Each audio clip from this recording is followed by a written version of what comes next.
Halo, selamat malam pemirsa Nila Prime Talk Tajam Mendalam bersama saya Kania Sutisnawinata. Pemirsa, pemerintah Indonesia menyadari perubahan iklim bisa menimbulkan potensi kerugian pada pertumbuhan PDB. Untuk itu pemerintah menyatakan komitmennya untuk mulai menjalankan prinsip pembangunan berkelanjutan melalui inisiasi LCDI atau Low Carbon Development Indonesia. Seperti apa implementasinya dan seberapa prospektif pengembangannya di Indonesia? Inilah Prime Talk selengkapnya, paradigma baru pembangunan berkelanjutan. Perubahan iklim atau climate change menjadi salah satu tujuan pembangunan global berkelanjutan atau Sustainable Development Goals atau SDGs.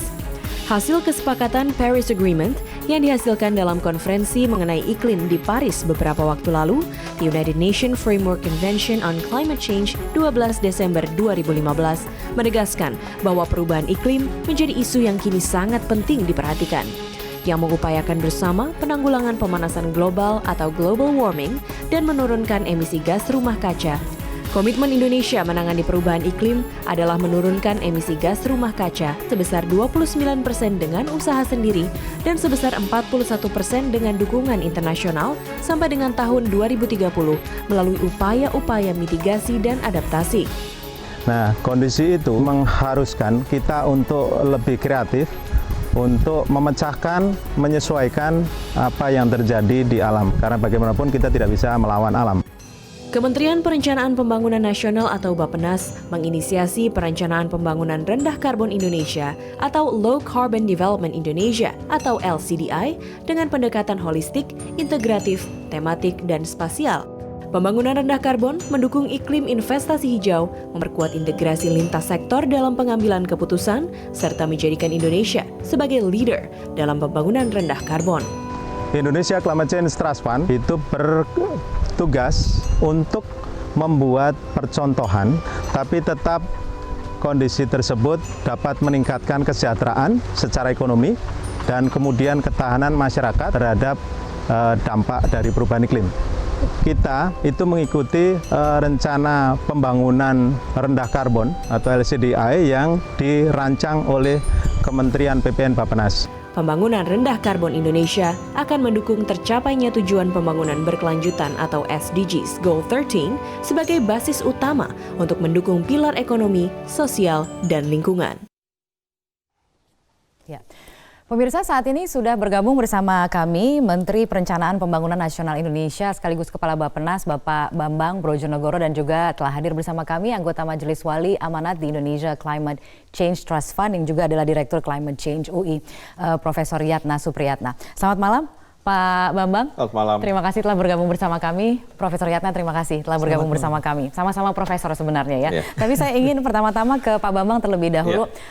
LCDI ini dikatakan sebagai platform baru pembangunan ke depan. Seperti apa wujud implementasinya, Pak? Ya, sebenarnya gambaran besarnya itu muncul dari Sustainable Development Goal atau tujuan pembangunan berkelanjutan yang sudah menjadi komitmen global sejak tahun 2015. Nah, bagian dari sustainability yang ada dalam SDG tersebut tidak hanya bicara lingkungan tapi juga ekonomi dan sosial. Sehingga ketika kita ingin mencapai goals pada tahun 2030 tersebut diperlukan action. Okay. Nah, ide dari low carbon development ini adalah sebagai implementasi untuk kita bisa memenuhi goal pembangunan itu di tahun 2030. Di mana di dalam low carbon ini idenya adalah platform baru di mana kita tidak usah khawatir dengan trade-off antara pembangunan ekonomi di satu pihak dengan upaya untuk mempertahankan kelestarian lingkungan di pihak lain. Karena terus terang diskusi selama ini yang sering terjadi adalah seolah-olah kalau kita hanya fokus pada pelestarian lingkungan itu akan mengorbankan pertumbuhan ekonomi. Dan sebaliknya kalau pertumbuhan ekonominya digenjot terlalu kencang, ini akan merusak lingkungan. Nah, low carbon development ini mencoba mencari keseimbangan antara dua ini. Sehingga kita bicara pembangunan ekonomi tanpa trade-off kepada masalah lingkungannya. Nah, itulah yang menjadi dasar dari platform baru yang disebut sebagai low carbon development. Wujud implementasinya sudah ada, Pak, mungkin yang bisa disebutkan di sini? Ada 4 strategi utama yang sebenarnya akan didorong dalam low carbon development initiative ini.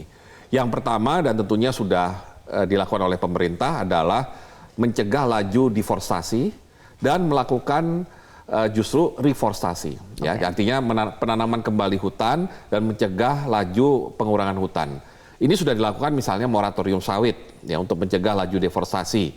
Kalau untuk penanaman kembali hutan, saya ingat sekali dalam salah satu sidang kabinet Presiden menegaskan bahwa mulai tahun ini 2018 harus ada upaya penanaman kembali hutan secara besar-besaran. Ya, itu yang pertama.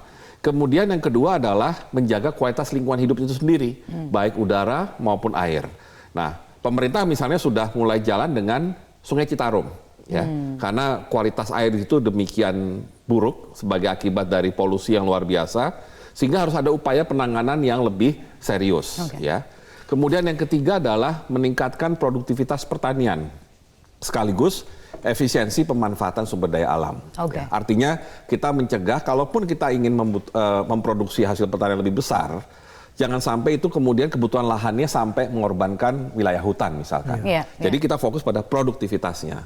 Dan keempat yang juga pasti Mbak Kania sudah lihat di mana-mana adalah mendorong energi terbarukan dan efisiensi energi.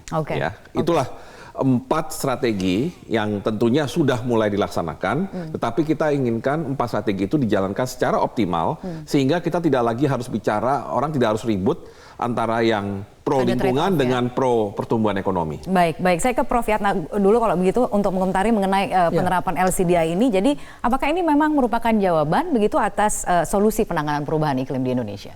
Jadi memang banyak sekali ya isu-isu lingkungan khususnya dengan perubahan iklim.